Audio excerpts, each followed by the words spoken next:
यहाँ पे एक डेरिवेशन देख रहे हैं हम, acceleration due to gravity at the depth x। तो जैसे कि यहाँ पे कुछ डेटा दिया हुआ है कि जैसे हम कैपिटल M को यहाँ मास ऑफ अर्थ ले रहे हैं, capital R radius of earth ले रहे हैं, ठीक है। m डैश हमारा मास ऑफ इनर स्फीयर है ना, अभी समझेंगे हम क्यों ले रहे हैं। x क्या है, x डेप्थ है आपकी। r माइनस एक्स क्या है, अगेन आपका ये रेडियस ऑफ इनर स्फीयर है, और डेंसिटी जो हमने कांस्टेंट मान के चली है अर्थ के लिए, ठीक है।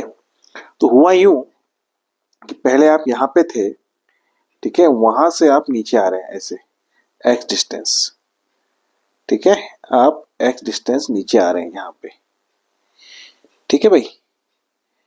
तो आप जब एक्स डिस्टेंस नीचे आएंगे, जैसे यहाँ से नीचे आए आप, तो जैसे ही आप नीचे आएंगे यहाँ पे, ठीक है, तो देखिए यहाँ पे एक आपको एक पॉइंट मिलेगा। सपोज इस पॉइंट को अपन ने P बोला, ठीक है।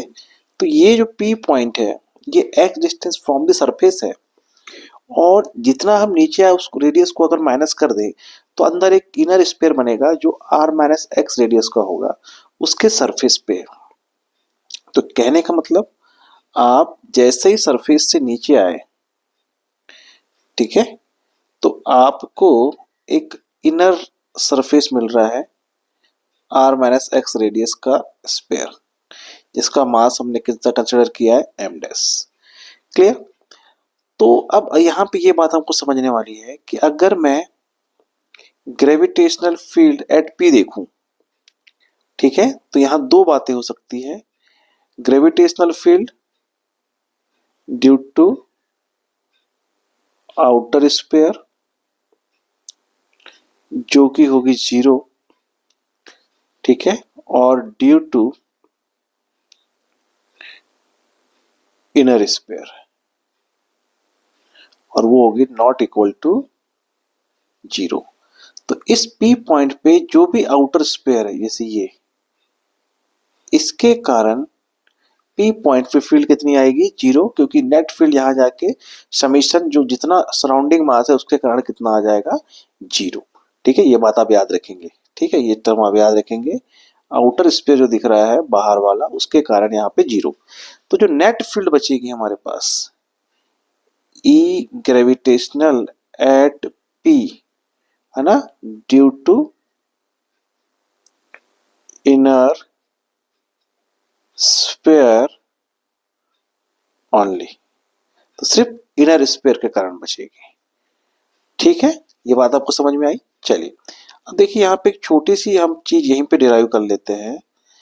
तो अगर हमें इस छोटे से मास के लिए इस पॉइंट P पे फील्ड निकालना है तो हम क्या लिखते हैं, हम लिखते सपोज सरफेस पे यहाँ आपका G था और वो कितना था, GM by R square.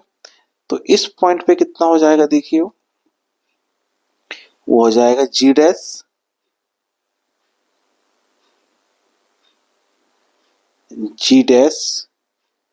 G mass of छोटा वॉल्यूम, छोटा अर्थ कितना है, या छोटा सा स्पेयर कितना है, GM डैश, और उसकी रेडियस कितनी है, r माइनस एक्स का होल स्क्वायर।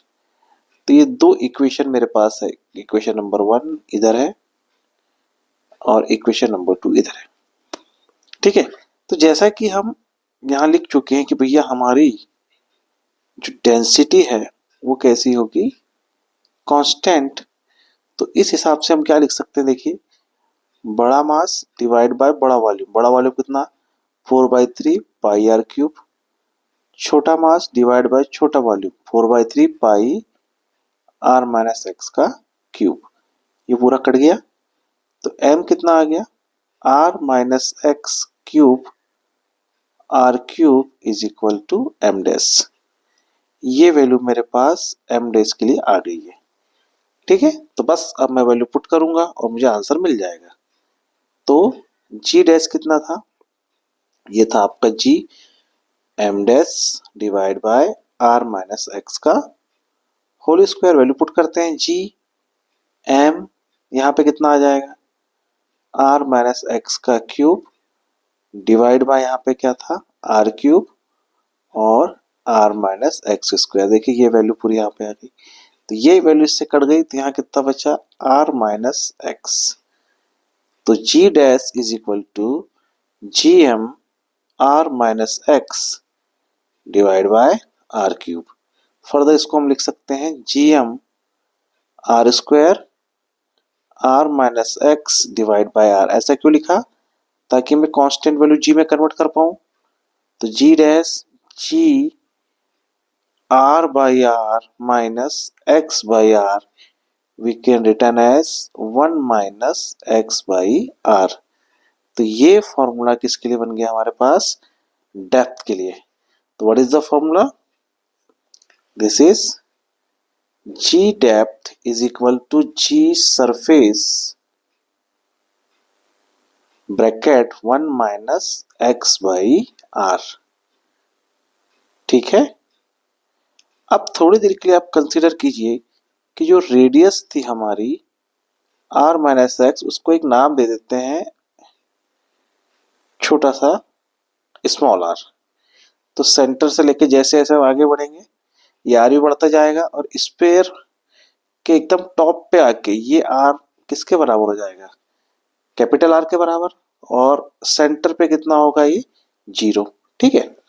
तो अगर मैं r माइनस एक्स को r लिख रहा हूं, रेडियस अंदर वाले इनर स्फीयर की, तो देखिए आपके पास फॉर्मूला क्या था, जी डी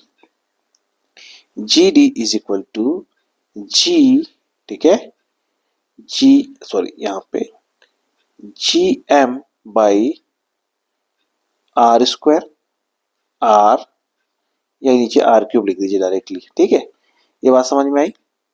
ठीक है। तो अब देखिए जी डी जो है वो डायरेक्टली प्रोपोर्शनल किसके हो गया है, आर के, क्योंकि ये वैल्यू तो कैसी है, कांस्टेंट। ठीक है। तो इससे मैं क्या बोल सकता हूं कि इफ जो डेप्थ में ग्रेविटी है वो डायरेक्टली प्रोपोर्शनल है आर के, मतलब मैं सेंटर से सरफेस की तरफ बढ़ूंगा तो जी की वैल्यू बढ़ेगी, जी डी की वैल्यू बढ़ेगी, और सरफेस से सेंटर की तरफ आऊंगा तो जी डी की वैल्यू कम होगी, क्योंकि डायरेक्टली प्रोपोर्शनल है। तो ग्राफ कैसे बनेगा अंदर के लिए, अगर मैं ग्राफ प्लॉट करना चाहता हूं तो देखिए, अगर मैं ग्राफ प्लॉट करना चाहता हूं, ये 0 है और ये r is equal to R, तो सिंपली यहाँ पे कैसी मिलेगी मेरे को, एक स्ट्रेट लाइन मिलेगी अप टू अरे सॉरी, एक स्ट्रेट लाइन मिलेगी ऐसे। ठीक है, एकदम स्ट्रेट लाइन कहां तक, at r is equal to R तक। ठीक है। और सरफेस पे आके ये वैल्यू कितनी एक्चुअल में, G M by R square that is G. तो ये कहां पे है, एकदम सरफेस पे। ठीक है, सरफेस पे एकदम। और हमको पता है उसके बाद ये जो फील्ड है वो कैसी होती है, डिक्रीज होते चल जाती है। तो Eg जो है यहाँ 1 बाई आर स्क्वायर है आउटसाइड, और इनसाइड कितना है, डायरेक्टली प्रोपोर्शनल टू आर। ठीक है। तो ये ग्राफ भी प्लॉट हो गया इनसाइड और आउटसाइड टू सरफेस के लिए। तो मैक्स कहां पे है, at surface, max at surface, है ना, 0 एट सेंटर एंड इंफिनिटी। ठीक है। तो कुछ वैल्यूज को हम और एक बार यहाँ पे रिलेट करके देख सकते हैं, जैसे जी डी हमने कितना लिखा, ये लिखा g 1 minus x by r. If x is equal to 0, तो देखो ये अगर वैल्यू 0 हो जाए तो पॉइंट कहाँ रहेगा, P एट सरफेस। ठीक है। तो जी डी जो आ जाएगा g 1 minus 0 by r that is 0, मतलब जी टी किसके बराबर हो जाएगा, सरफेस, क्योंकि पॉइंट भी कहाँ पे, सरफेस पे है। As it is g t is equal to ji 1 minus x by r. तो अगर x की वैल्यू मैं r के बराबर ले लूं, तो x तो डेप्थ कितने चले गई, x is equal to r, मतलब पॉइंट कहाँ है, point at centre of sphere या centre of the earth. Then G D is equal to ji 1 minus R by R is equal to 1 minus 1 that is 0। तो G D at centre कितना हो गया 0।